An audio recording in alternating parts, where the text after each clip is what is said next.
বাঁকুড়াতে মিঠুন চক্রবর্তী এসে মালা পরালেন, তাহলে কি জয় নিশ্চিত? বিজেপি প্রার্থী বিল্লেশ্বর সিংহের প্রচারে কেমন সাড়া ফেলল এবং কি বললেন শুনবো আজকে ভয়েস অফ বাঁকুড়ার মাধ্যমে। বরজোড়া বিধানসভা বিজেপি প্রার্থী বিল্লেশ্বর সিংহের সমর্থনে আজ গঙ্গাজল ঘাটিতে অনুষ্ঠিত হলো এক জমজমাট প্রচার সভা।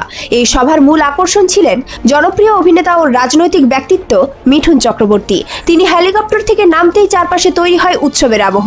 স্থানীয় মানুষজন উত্তরীয় পরে তাকে বরণ করে নেন, আর মুহূর্তের মধ্যেই চারিদিক থেকে ভিড় জমে যায়। সবাই শুধু একবার তাকে কাছ থেকে দেখার জন্য অধীর আগ্রহে অপেক্ষা করতে থাকে।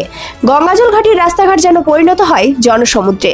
শিশু থেকে বৃদ্ধ সবাই উপস্থিত, চোখে মুখে উচ্ছ্বাস আর উত্তেজনা। মাঠ জুড়ে শোনা যায় স্লোগান, আর হাত নেড়ে জনতার অভিবাদন গ্রহণ করেন মিঠুন চক্রবর্তী। এই প্রচার স্পষ্ট করে দিচ্ছে নির্বাচনের আগে রাজনৈতিক উত্তাপ এখন চরমে। প্রার্থী বিল্লেশ্বর সিংহের সমর্থনে এই বিপুল জনসমাগম অনেকটাই ইঙ্গিত দিচ্ছে এলাকার রাজনৈতিক সমীকরণ নিয়ে। পরিষ্কার বলে দিচ্ছে বিজেপিকে চাই। আমরা দেখলাম এখানে মিঠুনদের প্রোগ্রাম, এখানে সিনেমা প্রোগ্রাম, তার ডবল লোক এখানে হয়েছে। টাকা দিয়ে ভোট কিনে জিতা যায় না, মানুষের মন জয় করতে হয়, আর একমাত্র বিজেপি পারে মানুষের মন জয় করতে।